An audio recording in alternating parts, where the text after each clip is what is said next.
Chapter 3. The World Tree, a colossal sentinel of iridescent bark and leaves that shimmered with trapped starlight, pulsed with a life force that echoed through every corner of heaven's palace.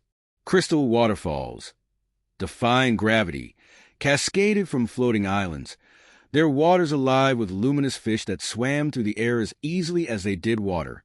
Groves of whispering trees, their branches laden with glowing fruit, hummed with an ancient magic. This wasn't just a palace, but a realm of infinite possibility, a place where the laws of nature danced in harmony with celestial whims. Alice, her green hair catching the light like spun starlight, chased a mischievous sprite through a field of moonflowers, their petals unfurling in her wake. "Catch me if you can, Charles," she giggled, her laughter echoing through the crystalline groves. Charles, ever the competitive twin, grinned. "Oh, I will," he called back, his auburn hair a fiery streak against the pastel landscape. He sprinted after her, his laughter mingling with hers, a symphony of youthful joy. But their carefree revelry was a stark contrast to the tension gripping Karti. Hidden beneath the sprawling branches of a weeping willow, he stood frozen, his hazel eyes wide with a mixture of horror and disbelief. He had just witnessed his eldest brother, Advin, his face concealed behind an ornate mask, engaged in a clandestine meeting with Tyron, the fake god. "The council is ripe for the taking," Advin hissed, his voice a venomous whisper that cut through the tranquil air. "The Fae grow complacent, their power waning. It's time for the gods to reclaim their rightful place." Tyron's reply was a low, guttural chuckle. "Indeed, we will orchestrate a slow, insidious takeover. Plant seeds of doubt. Stoke the flames of discontent. The Fae will crumble from within, and we will be there to pick up the pieces." Karti's blood ran cold. He had always known his family harbored a deep-seated resentment towards the Fae, a belief that the gods were the rightful rulers of the cosmos. But this was a calculated plot to dismantle the delicate balance of power, a betrayal of the very foundation upon which the realm was built. A wave of nausea washed over him. He had to warn Alice and Charles, but fear held him back. What if he was wrong? What if he misjudged his brother's intentions?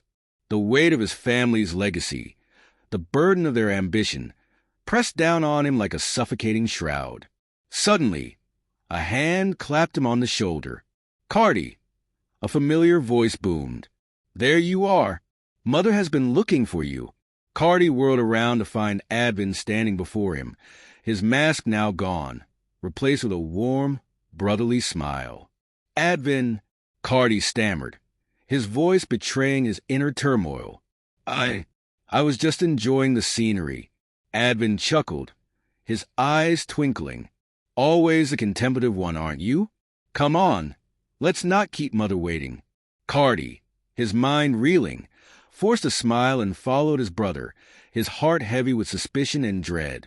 He had to find a way to warn Alice and Charles, but how could he betray his own family, even if their cause was corrupt? As they walked, Advin slid an arm around Karti's shoulders, his voice dropping to a conspiratorial whisper. "You know, brother," he said, "great things are on the horizon for our family. We are on the cusp of a new era, an era of unprecedented power and glory." Karti, his stomach churning, managed a weak smile.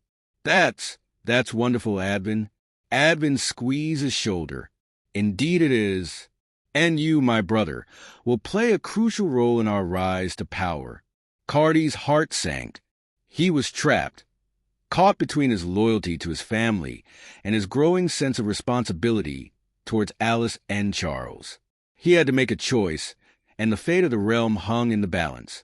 Meanwhile, Alice and Charles, blissfully unaware of the political machinations swirling around them, stumbled upon a hidden grotto, its entrance veiled by a curtain of cascading vines. Inside, the air shimmered with an otherworldly glow, the walls adorned with luminous crystals that pulsed with an ethereal light.